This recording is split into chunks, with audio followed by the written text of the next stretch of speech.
Hackers, ketemu lagi seperti biasa hari Kamis malam dari jam 9 sampai jam 11 ada Pillow Talks with Rani Sutari. Buat Hackers yang malam hari ini lagi mendengarkan, oh my god, ini kayaknya sudah menjadi concern kita bersama selama beberapa bulan terakhir ya.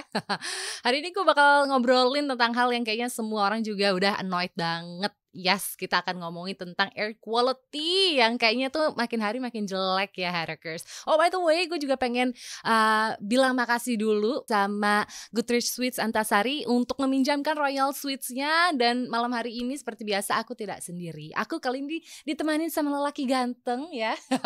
Hai Nathan. Hai. Ada Nathan Rostandi, CEO dan juga co-founder dari Nafas. Nathan, ini kayaknya lo adalah orang yang paling tepat untuk gue ajak ngobrol ya selama 30 menit ke depan. Ini kita akan ngebahas tentang kenapa sih bukan cuma di Jakarta ya, Jakarta dan sekitarnya terutama itu punya air quality yang parah banget. But before that, gue pengen nanya dulu sebenarnya what is or who is Nafas sih? Jadi Nafas itu perusahaan yang memang kita bergerak di bidang kualitas udara. Jadi kita memberikan beberapa service yang berhubungan dengan kualitas udara. Salah satunya adalah kita provide suatu network dari mobile app kita, di mana kita bisa monitor kualitas udara di daerah-daerah di sekitar perkotaan di Indonesia. Oke. Ya kan? Jadi kayak mirip Google Maps tapi untuk polusi udara gitu loh. Oh, oke. Ya. Dan ini sebenarnya udah berlangsung cukup lama ya nih ya si Nafas ini. Soalnya kan memang kalau kita lihat gitu beberapa tahun ke belakang memang yang namanya polusi udara kayaknya bukan cuma di Jakarta atau di Indonesia gitu, di berbagai negara lain juga emang selalu menurun gitu ya. Tapi kalau dari Nathan sendiri nih selaku CEO dan juga co-founder dari Nafas, how is the quality of the air in Jakarta in general dan juga di sekitar Jakarta? Emang is it really that bad? Jadi memang kalau kita lihat 10 tahun terakhir ini tuh memang trennya tuh memburuk ya kan, dan biasa ini tren yang identik dengan negara yang lagi berkembang. Industrialisasi. Betul. Kita perlu akses ke energi dan ya memang ini jadi bukan hanya masalah yang di Indonesia aja, tapi memang di Jabodetabek ini menjadi isu yang lebih parah ya, dikarenakan ya memang lebih banyak aktivitas ekonomi bertambah, lebih banyak kendaraan, lebih banyak PLTU yang mencemari udara juga. Jadi ya memang ini faktor-faktor yang sangat identik dengan negara yang berkembang. Iya. Sebenarnya sih emang ya kalau kita ngelihat gitu yang namanya air quality index. Karena gue juga hampir tiap hari nge-Google. Mungkin habis ini aku pakai download aplikasi Nafas mungkin. Yes. Ya, kalau gue ngelihat gitu tiap hari, buset deh, gue tuh sedih, sakit hati, kecewa gitu ya, karena Indonesia selalu ada di top 3 loh gitu ya, dengan negara-negara berkembang lainnya gitu, yang entah itu India atau Pakistan atau Nepal, pokoknya we're always on the top 4, top 5 gitu. Tapi kan tadi Nathan bilang, ya ini sebagai salah satu konsekuensi gitu, karena kita negara yang lagi berkembang, ada industrialisasi dan lain-lain. Tapi sebenarnya yang pengen gue tanyain, emang yang namanya polusi udara itu terjadinya apakah hanya karena tadi benar memang ada limbah udara gitu karena kita banyak pabrik-pabrik dan lain-lain, terus juga mungkin kita banyak sekali pengguna mobil atau kendaraan gitu ya. Tapi selain itu ada nggak sih Net? Karena kalau kita ngomongin sesuatu yang kotor gitu atau limbah, apakah kayak sampah-sampah yang rumahan gitu yang tiap hari kita memang keluarkan itu juga ngefek nggak sih ke polusi udara? Ngefek banget. Jadi mungkin gue jawab dulu yang tadi, yang pertama tuh seberapa parahnya sih. Jadi sebagai highlight aja tuh guideline yang ditetapkan WHO ada di angka 5, dan 5 ini menandakan apa? PM2.5. Dan PM2.5 ini basically ya yang paling penting yang kita ukur ya kan. Nah, kalau WHO menetapkan 5, rata-rata di Jakarta itu sekitar 40 dan di kota-kota seperti Tangerang Selatan atau di Bekasi atau di Bintaro itu bisa sampai 65-70. Dan ada hari-hari, contohnya hari ini nih, ada sampai 120 ya kan. Jadi ini udah berkali-kali lipat di atas ambang yang ditetapkan WHO. Aduh. Iya. Kayaknya bukan cuma itu deh. Kayaknya nggak mungkin cuma 120 deh. Soalnya gue pernah tuh ada kayak beberapa minggu lalu itu yang benar-benar polusinya kabut sampai kayaknya hampir 170 kayaknya, Net. Bisa. Aduh, itu kayak pakai tepok jidat gitu ya. Iya. Oke, jadi tadi selain memang udah jauh banget dari ambang batas yang ditetapkan sama WHO gitu ya. Tapi polusi yang dihasilkan selain dari kendaraan, terus juga dari pabrik-pabrik, dari kayak sesimpel sampah-sampah rumahan itu juga mungkin nggak sih terjadi? Nah, jadi kalau faktor penyumbang terbesar ya pasti pertama kendaraan, yang kedua adalah limbah dari industri, penyemaran udara dari industri di sekitar Jabodetabek kan padat banget tuh industrinya. Betul. PLTU, industri dan lain-lain. Nah, ada faktor-faktor yang penting juga, contohnya pembakaran sampah. Kita kadang tuh nggak sadar sebenarnya pembakaran sampah tuh walaupun kecil tapi banyak banget. Iya. Dan ini masih banyak orang yang melakukan gitu ya, instead of memilah sampah terus dibuang dengan benar malah dibakar gitu loh ya. Jadi malah nambah-nambah, nyumbang-nyumbang gitu. Iya. Oke, tapi kalau kita tadi ngebahas yang namanya si polusi udara. Nah, ini kan kalau di-compare sama negara lain ya, kita memang termasuk yang paling parah, always top 3 gitu. Iya. Ini oke, tadi memang Nathan bilang karena memang ada kita adalah negara yang lagi berkembang. Tapi ada nggak sih negara yang juga sebenarnya negara maju gitu tapi juga punya polusi udara yang buruk? Kayaknya ada deh. Ada, mungkin contohnya Korea. Korea tuh ya bisa dikatakan negara yang udah berkembang banget. Tapi mereka juga isu polusi udara tuh besar banget. Tapi polusi udaranya itu bawaan dari Cina. Jadi dari pusat-pusat industri di Cina ke bawah angin.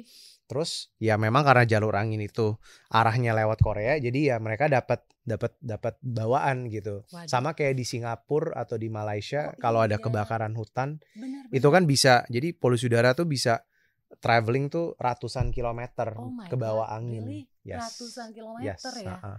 Kayaknya waktu itu juga iya sih pernah ada kebakaran hutan di entah Sumatera atau Kalimantan, di Sumatera, akhirnya masuk ke Singapura dan juga waktu itu gue sempat lihat juga ya di US juga pernah ya. Pernah dari Kanada ke bawah ke Amerika. Wah, ternyata memang bukan cuma di negara berkembang. Oke, nah selain tadi Nate juga udah sempat bilang gitu kayak sampah-sampah yang dibakar, terus juga ini polusi pastinya dari kendaraan, terus juga dari pabrik-pabrik. Tapi sebenarnya ada nggak sih langkah-langkah yang dilakukan juga sama pemerintah gitu? Karena kalau kita sebagai warga negara kita bisa apa gitu kan? Tapi mungkin yang lebih paling penting lagi, ada nggak sih langkah-langkah yang dilakukan sama pemerintah juga untuk mencoba mengatasi polusi udara yang makin parah saat ini? Iya, jadi mungkin kalau dari sisi kendaraan tuh ada hal-hal seperti mengontrol standar emisi, ya kan? Makanya dilakukan testing, ini mobil-mobil nih standar emisinya tuh udah sesuai nggak? Karena kan kalau standar emisinya di bawah standar, otomatis ya ini mobil-mobil yang lebih mencemari atau pencemaran udaranya lebih tinggi, seperti itu. Nah, tapi kalau kita lihat juga kan lately Presiden Jokowi juga udah menetapkan 2045 nih zaman era Indonesia emas lah gitu kan. Nah, sekarang isunya adalah untuk mencapai itu kita harus melakukan transisi energi ke renewables. Ya kan, kita nggak bisa nih pakai batu bara terus. Betul. Ya kan, dan kita harus menopang electric vehicle juga. Betul. Ya kan, dan jadi ya memang yang bisa dilakukan pemerintah adalah mendesain sebuah long term plan di mana kita bisa beralih ke sumber-sumber energi yang lebih bersih. Oke. Iya sih ya, yang more sustainable gitu ya. Makanya banyak banget juga beberapa inisiatif yang udah dilakukan sama bukan cuma pemerintah kali ya, cuma banyak perusahaan yang sudah mulai beralih ke energi yang lebih bersih gitu ya. Tapi kan Nate, kalau kita ngomongin energi bersih gitu kayak it takes quite a while gitu ya. Karena it's a long term plan like you said gitu. Benar. That's the thing gitu. Tapi what can we do like right now, because sekarang ini kita lagi benar-benar menghirup, menurut gue sih kita udah gak menghirup udara sih, to be real honest ya Nate gitu. Jadi what can we do gitu? Jadi yang paling pertama sih ini butuh sosialisasi ke masyarakat yang lebih luas ya kan, karena topik ini tuh walaupun lately trending tapi sebetulnya tuh ini bukan topik yang sebetulnya tuh mainstream lah ya kan. Jadi pertama tuh kita harus sama-sama mengangkat topik ini. Semakin gencar topik ini, semakin akan ada dorongan untuk pemerintah lebih mengambil aksi lebih cepat, ya kan? Tapi kalau untuk warga Indonesia yang kita memang tinggal di kota seperti Jakarta, yang pertama adalah kita harus kalau mau beraktivitas di luar, ya kita harus ngecek dulu nih. Sama kayak kita mau keluar nih, mau nyetir, wah ini macet nggak ya di sini? Ngecek Google Map, ya bisa ngecek aplikasi seperti Nafas. Karena kita masang benar-benar sensor di titik-titik di luar, di outdoor area ini. Jadi kita benar-benar ngasih lihat di saat itu, di daerah itu polusi udaranya seperti apa. Contohnya nih, pengen lari pagi, pengen jalan-jalan, pengen ngajak anak-anak main di taman. Nah, harus ngecek dulu nih. Nah, di app Nafas nih, kita nggak hanya kasih lihat datanya berapa, tapi kita kasih himbauan berdasarkan riset-riset, yaitu oke, kalau levelnya sekian, kita di luar nih beraktivitas berapa lama. Contohnya 30 menit, 60 menit. Jadi kita kasih rekomendasi seperti itu juga. Oke, jadi kalau tadi Nathan sempat bilang misalnya sudah di jauh di atas ambang amannya gitu, katakan di atas 50 atau 40 gitu. Mungkin boleh beraktivitas di luar tapi tidak boleh lebih dari let's say 30 sampai 60 menit misalnya. Betul. Dan itu rekomendasinya juga sudah ada di di apps-nya Nafas ya. Betul. Oke. Dan lebih spesifiknya kalau misalkan anak kecil. Anak kecil itu kan tergolong ke dalam kelompok sensitif. Paru-paru mereka masih berkembang dan lain-lainnya. Jadi mereka tuh lebih sensitif lagi sebetulnya. Jadi guideline untuk mereka tuh ya kalau let's say dewasa 60 menit di luar, mungkin mereka 20 menit. Tapi ini semua spesifiknya kita jabarin semua di app Nafas. Iya. Soalnya ini apa namanya, menurut gue something yang really serious gitu ya. Karena kan kita bernafas setiap detik selama kita sepanjang hidup tuh kita nafas. Dari kita lahir sampai kita meninggal kita nafas gitu loh.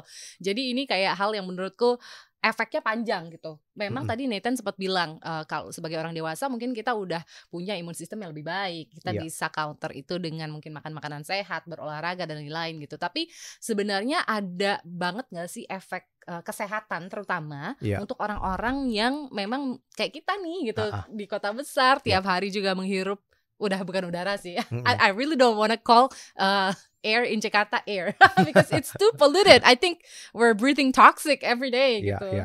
Jadi yang pertama tuh mungkin sedikit koreksi mengenai imun sistem. Sebetulnya tuh ini menyebabkan penyakit kronis, ya kan. Jadi kayak kita ngerokok lah, ya kan. Merokok mau imun sistemnya sekencang apa, efeknya akan sama.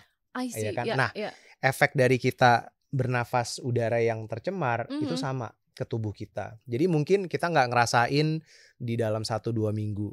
Tapi berbulan-bulan nanti kita bisa kena asma, kita bisa kena infeksi atau penyakit respirasi.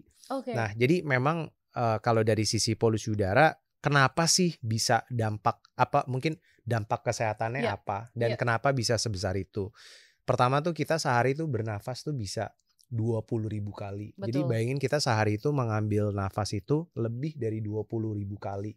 Itu hampir setara 600 aqua galon. Jadi banyak banget. Jadi bayangin aja kalau setiap udara yang kita hirup itu udaranya tercemar. Efek kumulatifnya pasti luar biasa. Contoh statistiknya adalah jadi WHO ini menetapkan bahwa isu polusi udara ini adalah krisis kesehatan masyarakat top 3 di dunia. Top 3 ya? Iya. Dan karena ini sumbernya tuh, jadi polusi udara tuh biang dari banyak banget penyakit-penyakit. Dan karena partikel yang aku sebut tadi tuh yang PM2.5, saking kecilnya itu masuk sampai ke kantong paru-paru kecil kita, masuk ke saluran darah, dan kalau udah di saluran darah dia kemana-mana, ke jantung, ke otak. Makanya nih ada studi-studi yang sampai bahwa ada pengaruh ke kognitif dan perkembangan otak anak-anak kecil, ada pengaruh ke jantung karena ini dia bisa menimbulkan plak di saluran darah karena kita. Itu segitu kecilnya partikelnya, jadi bisa numpuk gitu ya, Net ya. Kayak bener tadi Nathan bilang gitu, kayak orang ngerokok aja gitu. Tapi ini bedanya bukan bukan cuma asap nikotin gitu ya, tapi memang tiap hari kita input. Oh my god, that is mengerikan ya. Jadi efeknya tadi jantung karena respirasi, mungkin yang paling dikenal respirasi of ya kan? course ya. Of course respirasi, jantung, kognitif, bahkan sampai ke mental health juga. Ini tuh benar-benar tuh ya karena sesuatu yang masuk ke dalam tubuh kita dan bisa kemana-mana ya itu pasti imbasnya tuh kemana-mana juga. Oh wow, kalau ke kognitif berarti mungkin ada ngefeknya nggak sih gitu kayak aduh tiba-tiba aku jadi bego gitu kan. Nah, kayak ya kan orang lagi kerja jadi nggak fokus gitu kan, kebanyakan menghirup. Itu ternyata tuh itu studinya tuh udah kuat banget. Jadi aku kasih satu contoh. Jadi contohnya ini pemain catur. Jadi pemain catur itu kalau mereka lagi ada kejuaraan dan ini ada studi yang ngelihat basically decision making mereka tuh berkurang kalau polusi udaranya tuh semakin tinggi. Jadi sekarang di chess tournament yang paling top itu tuh level polusi udara itu di dalam tuh dikontrol semua. Karena ternyata ada dampaknya. Bahkan anak-anak sekolah, anak-anak SD yang sekolah mereka di daerah-daerah yang polusi udara yang lebih tinggi itu tercatat nilai tes skor mereka juga lebih rendah. Jadi jelas banget ada koneksi ke kognitif kita juga. Ngeri ya. Jadi bukan cuma physical health aja. Tadi kan penyakit kronis tuh menurut aku ya sampai ke darah, ke jantung, respirasi. Ternyata sampai ke kognitif dan tadi lo sempat bilang mental health. Iya, apa sampai polusi itu bisa kena mental gitu? Iya. Nah, makanya nih. Jadi kita juga di Nafas tuh salah satu yang kita lakukan adalah kita mengupas basically ya riset-riset yang terbaru. Yang kredibel, yang udah peer reviewed lah istilahnya, dan ini kita sosialisasikan ke dalam basically ya informasi yang kita sediakan. Jadi artikel-artikel yang membahas temuan-temuan terbaru dan ini mental health nih lately yang disorot nih karena ternyata PM 2.5 ini kalau dia masuk ke otak itu tuh ada salah satu efeknya itu adalah ke mental health kita juga.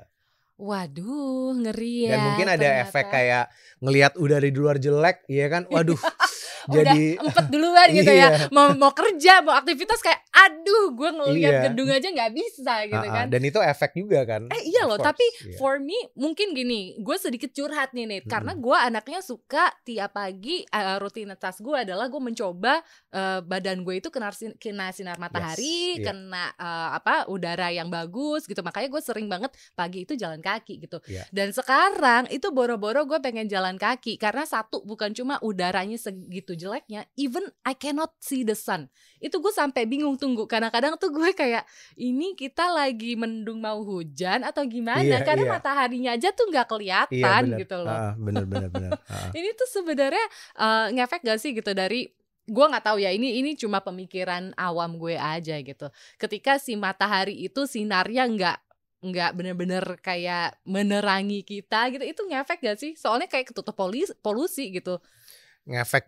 Jadi mungkin polusi udara itu tuh lebih parah selalu di malam ke pagi hari. Malam ke pagi? Ada datanya gak sih? Misalnya kayak jam 12 malam sampai jam 7 pagi gitu atau? Setiap titik itu berbeda, tapi secara tren dan kita tuh ada hampir 200 sensor yang kita pasang dari Belitung sampai Bekasi sampai Bali. Nah, semua itu ada satu tren yang sama, yaitu pada saat malam hari, jadi sekitar jam 7, 8, 9 itu mulai tambah parah dan terus naik sampai ke pagi hari sekitar jam 6, 7, 8. Baru jam 9 pagi ke siang, ke sore. Jadi siang sore itu biasa yang paling bagus, anehnya. Aneh ya, justru gue pikir kalau siang sore karena orang banyak kegiatan di luar, gue pikir malah justru memburuk gitu ya. Oh ternyata justru dari malam hari sekitar 7, 8, 9 malam hingga jam mungkin 6, 7 pagi. Betul, jadi orang kalau suka olahraga pagi, nah itu harus was-was tuh. Dan tapi fluktuatif ya, jadi kita nggak bisa bilang di mana-mana jelek setiap saat, itu juga salah kan. Jadi kita harus ngecek aja nih. Iya, harus sering-sering ngecek lah ya intinya. Tapi memang wow, jadi bingung juga ya Nate ya, kalau mau olahraga di luar masa jam 12 siang lari kayaknya panas juga ya. Iya. Oke. Tapi ini ada beberapa fakta menarik lagi nih. Aku kan juga sempat lihat-lihat di Nafas gitu, yang kebetulan juga aktif gitu ya, memberikan informasi via Instagram gitu. Ternyata katanya dampak kesehatan tadi kan udah sempat kita bahas gitu, banyak penyakit kronis yang bisa menyebabkan yang disebabkan oleh sama polusi gitu ya. Tapi ternyata ada kayak gangguan kehamilan, keguguran, itu emang segitunya ya polusi udara ya?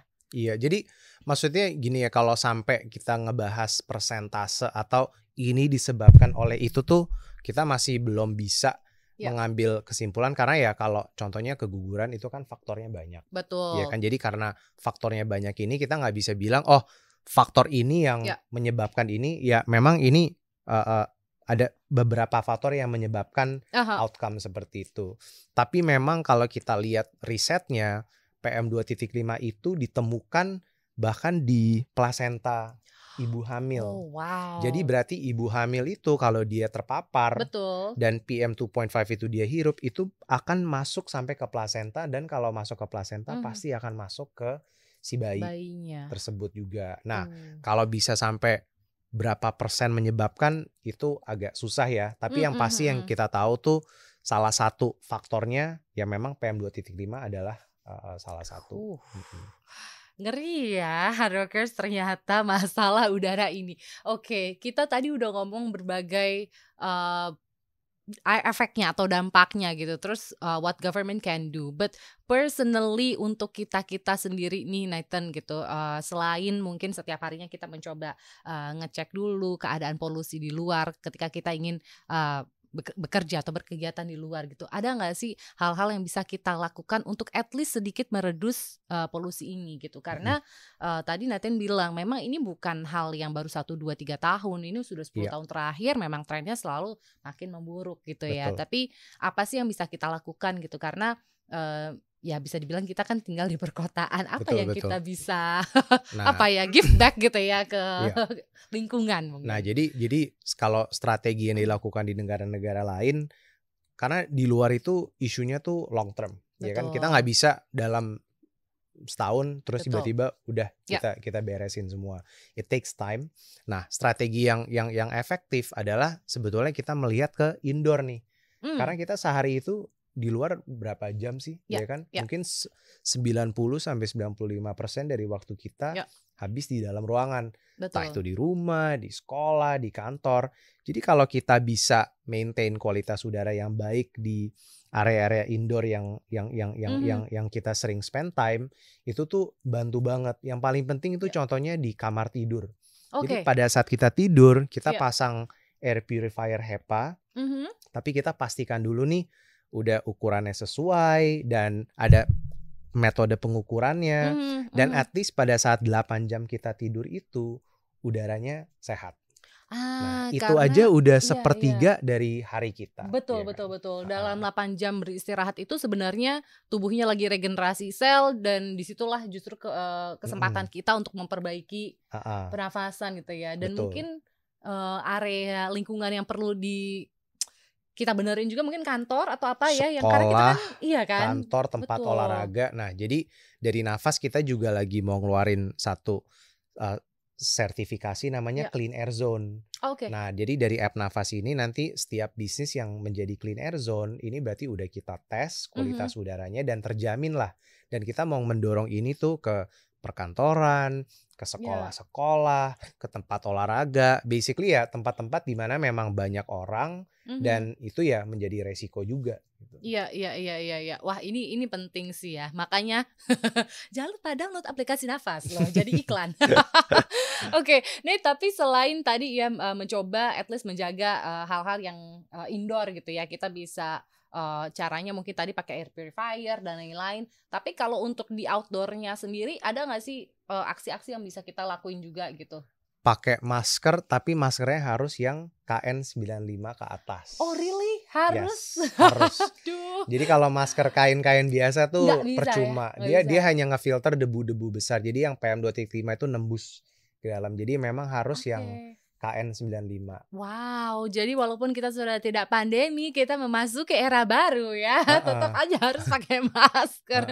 Sebenarnya si PM 2.5 ini segitu annoyingnya ya, emang ini serem banget sebetulnya. Karena nggak kelihatan. Iya, dan sekecil itu juga gitu betul. Ya. Wow, aduh ngeri sih Hardrockers. Jadi salah satu usahanya ya udahlah ya, kita melindungi diri sendiri aja gitu dengan tetap menggunakan masker. Tapi kan kalau lagi olahraga di luar, nah ini jadi pertanyaan lagi nih. Kan aku suka olahraga di luar, masa pakai masker? Kalau nggak cari gym yang udah ada clean air zone-nya ini, dan itu karena nih polusi udara tuh nggak hanya isu di luar aja, tapi isu di dalam ruangan.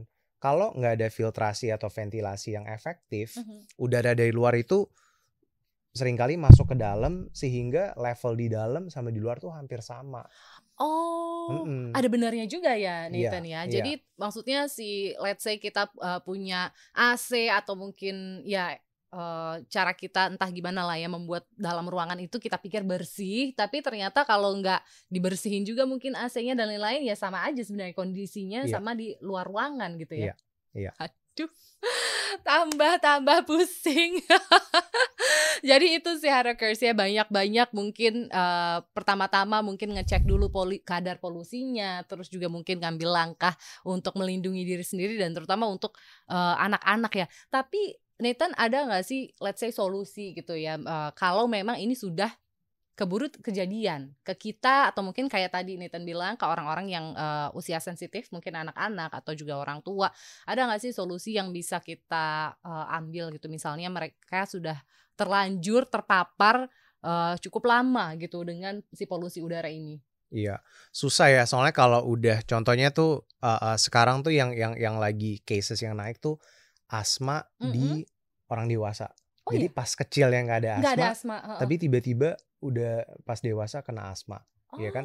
Jadi ini kasus yang menarik karena ini bisa dikatakan ya memang terjadi karena ya terpapar polusi udara yang tinggi setiap hari gitu kan. Jadi kalau udah terpapar sih yang penting tuh adalah kita mengurangi paparan kita, ya kan? Entah kita menggunakan masker atau pada saat kita di rumah kita ada purifier di kamar. Jadi kita tuh harus ada strategi untuk mengurangi paparan pada saat kita di dalam ruangan. Dan pas di luar antara kita pakai masker atau kita jaga nih, oke, kalau levelnya sekian berarti kita di luar hanya setengah jam atau 60 menit atau seterusnya. Ini by the way gue juga pengen ada nanya lagi satu hal nih. Kalau kita tadi udah ngomongin polusi, oke, kita bisa mencoba mengkontrol diri kita gitu ya. Tapi ngefek gak sih Nathan dengan mungkin let's say inisiatif beberapa perusahaan atau mungkin pemerintah juga kayak untuk menanam lebih banyak lagi tumbuhan, tanaman, pohon dan lain-lain, itu sebenarnya salah satu menjadi solusi juga atau enggak sih? Atau mungkin kita juga di rumah harus nanam pohon, di kamar naruh tumbuhan gitu? Nah ini pertanyaan yang bagus nih karena seringkali tuh kita mikir tuh oke, jadi polusi udara tuh ada gas sama ada partikel. Iya. Ada dua kategori. Gas ini sebagian bisa disaring oleh pohon, ya kan? Kayak CO2, contohnya bisa disaring oleh pohon. Tapi nggak semua gas itu bisa disaring oleh pohon. Nah, kalau partikel, karena partikel ini tuh yang kayak PM2.5 itu dia tuh ada unsur padatnya juga, jadi nggak bisa difilter oleh pohon. Jadi mau kita nanam sebanyak pohon apapun, PM2.5 itu akan terus tinggi. Tetap ada ya. Bandel sekali PM25 ini, nakal dia ya. Kecil-kecil tapi ngeselin gitu loh. Ya Tuhan. Oke, terima kasih banyak loh Nathan udah mau diajakin ngobrol sama aku. Ini ada lagi gak sih mungkin kamu sedikit tips and trick atau mungkin juga sedikit reminder buat Harakers di rumah, mungkin gimana caranya mengatasi polusi udara di dalam ataupun di dalam ataupun di luar ruangan gitu misalnya. Ada lagi yang pengen kasih tahu ke Harakers? Mungkin sih lebih ke general message aja ya. Jadi kayak ini tuh adalah isu yang penting banget. Jadi kayak kita tuh harus tahu udara yang kita hirup itu apa. Mungkin kadang-kadang kita kita bernafas tiap hari, jadi kadang-kadang kita lupa juga. Betul. Dan ini adalah topik yang harus lebih sering dibicarakan, disuarakan. Supaya orang lebih tahu nih, karena terutama untuk anak kecil dan orang tua dan yang ada sensitif terhadap penyakit respirasi, itu tuh mereka penting banget harus mengetahui. Nah ini ya Harakers, kalau lo mungkin punya beberapa concern, mungkin kayak gue juga sering beraktivitas di luar rumah, terus juga mungkin punya saudara atau pasangan ataupun mungkin anak gitu ya yang juga masuk ke kelompok usia sensitif, kayaknya lebih harus dijaga lagi ya kan. Jangan lupa untuk menggunakan masker kalau memang harus berkegiatan di luar rumah, dan juga kalau di dalam rumah, dalam ruangan, usahakan juga pakai air purifier terutama pas lagi istirahat gitu ya Nit ya. Iya, betul. Terima kasih Nathan sudah mau ngobrol-ngobrol sama aku. Good luck with nafasnya pastinya. Keep spreading all the good words pastinya. Dan pastinya malam hari ini Rani Sutari sudah harus pamitan dulu dari Pillow Talk. Tenang aja buat Harakers yang mungkin ketinggalan obrolan kita tadi, masih bisa didengarkan lewat Spotify di Ruang Siar Juara ya, dan juga pastinya akan hadir versi visualnya di YouTube-nya Hard Rock FM. Once again, I would like to say thank you to Nathan. Thank you juga untuk Goodrich Sweets yang sudah meminjamkan Royal Sweets-nya pada malam hari ini. Kita ketemu lagi di Pillow Talks with Rani Sutari episode minggu depan. Bye-bye. Have a good night.